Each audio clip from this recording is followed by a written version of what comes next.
Shalom. First and foremost, I want to give all praises to our boy Yahweh Hashem Shai, Hashem Kakarash. Call Halalim that Yahweh Hashem Shai, Hashem Kakarash. That's in the ancient Hebrews, and all praises to Yahweh in the name of Shai, in the name of the Holy Spirit. Yahweh is the correct name for the God of the Bible, who the world ignorantly called Jehovah, God, or Yahweh. His son's true name in Hebrew is Yahweh Shai, who the world ignorantly called Jesus Christ. I want to give the bonus and to our elders and apostles of Great Millstone, and shalom to all the brothers and out there pushing this word in sincerity and in truth to all that believe in this gospel. Shalom. This lesson, sure, we're titled to sacrifice, and from this precept here, Romans chapter 12, verse 1, it says, I beseech you, therefore, brethren, by the mercies of Yahweh, that ye present your bodies a living sacrifice, holy, acceptable unto Yahweh, which is your reasonable service. So it is our reasonable service. We want to see in that, your reasonable service, a sacrifice. We were created to serve the Most High. Let's get that real quick.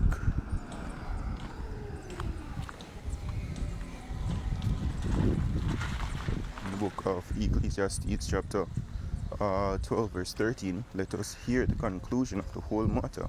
Fear Yahweh and keep his commandments, for this is the whole duty of man. So that's our duty, right? And by thus we mean that we're not going to always get our pleasure, things our desires, definitely in this life, because we become that sacrifice. Scripture speaks about he that cometh unto me and hateth not mother, father, brother. Let's see if we can see that real quick. I don't know exactly where it is.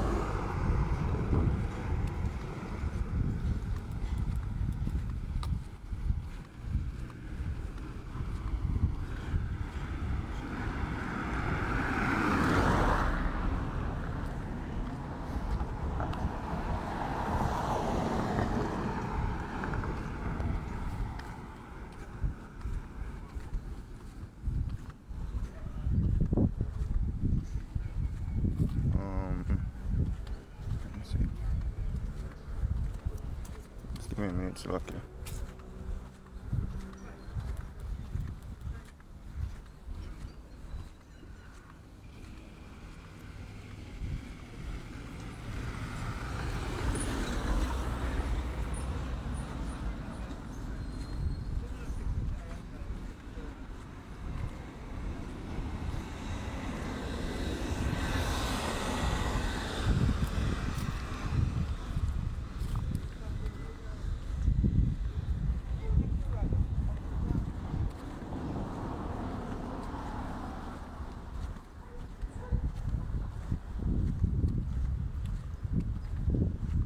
Not the exact one, but it bring for the point. So Matthew chapter 10 verse 37, he that loveth father or mother more than me is not worthy of me, and he that loveth son or daughter more than me is not worthy of me, and he that taketh not his cross and follow after me is not worthy of me. Says, he that findeth his life shall lose it, and he that loseth his life for my sake shall find it. And it's basically us sacrificing, offering up our life, everything we have for this ministry, straight for a boy, how about Shemil Shai. Because it's going to come to the point where even our life is on the line, as it's written, Revelation 13 and 15, right? Any man that worship the beast and his image, should be killed. Right? Scripture says, what, be faithful unto death, and I'll give thee a crown of life. And even within this daily ministry, we offer up a lot of things as well. We'll put them aside. Right? Family time, personal time, certain career choice we choose differently, so we can have more time for the ministry. Right? These are all sacrifices we'll make within the flesh, and it's necessary. It is required of us. And precepts kind of slip my mind, But we have to remember these things, yo. A quote I always remember is, one from Spider-Man. It says with great power comes great responsibility. Under the scriptures, it says, to whom much is given, much is required. We have been given more than the common man understand. We have been given wisdom from on high, and therefore a lot is required of us. Basically push this ministry, and basically our life, if you will, our affairs, things that we desire, put on the back burner. In the kingdom we'll live, because scripture says this.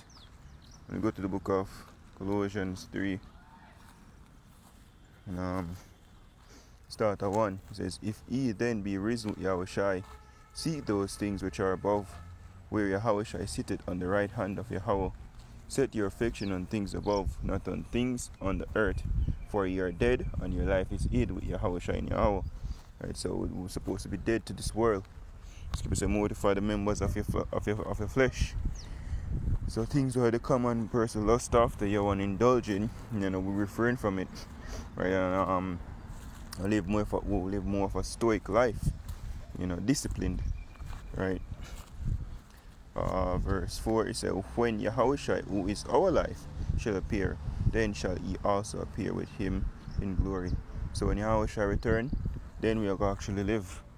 Until then, we are technically dead to this world, because our whole life, is because is based upon doing this ministry. So I find myself not seeing eye to eye with people, that are people going to step away from us, maybe wife walk out, that the kids losing jobs, all those things, because the scripture said what?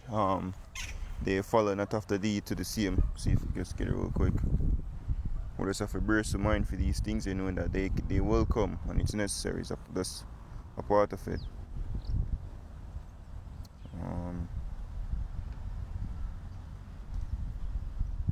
Let's go to the point. This is alright, let's start at 1. This is 1 Peter chapter 4 verse 1. For as much then as Yahushua had suffered for us in the flesh, arm yourselves likewise with the same mind. For he that had suffered in the flesh had ceased from sin. So Yahushua suffered. And it's the same with us. We have to suffer too, because Yahushua's life, once him start the ministry, that was just it. He left everything, and do him Father's will.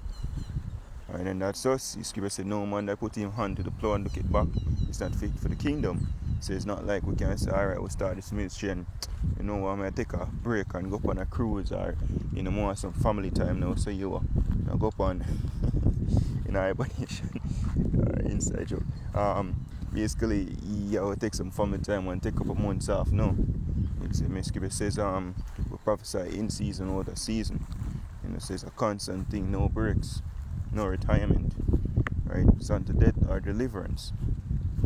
Verse 2, it says that he no longer should live the rest of his time in the flesh to the lust of men, but to the will of Yahweh.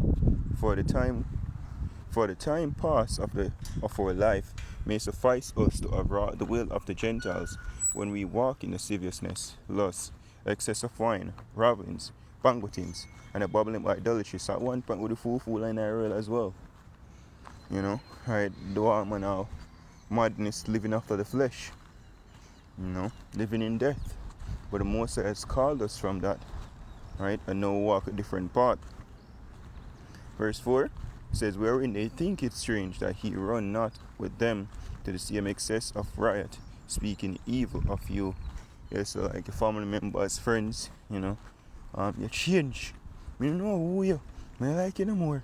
Whatever, And these are just the cross with a beer. That what should I say? If I pick up a cross and follow him. Being rejected, being hated, even speaking righteousness, and people despise you, people hate you. Can't see eye to eye with people, feel like the hard one out. That's a part of it, we are the living sacrifice, So there will be no much of luxury here. Not the what you call it, the VIP person. All of those things that's in the kingdom. Here with us push this ministry. The Most High give a blessing here and there, but for the most part, it's a rough road. I just have to arm myself with that mindset, yeah. Pray for the spirit, for endure. Alright. So I was just saying that walk and talk to the spirit and pour for you about Shemel Shai. Hope you said the funny thing like out there. Keeping all praise and store for you. How about Shemel Shai, about Shemel Kakadash. The abundance and to elders and apostles of great millstone. Shalom to the whole like shalom.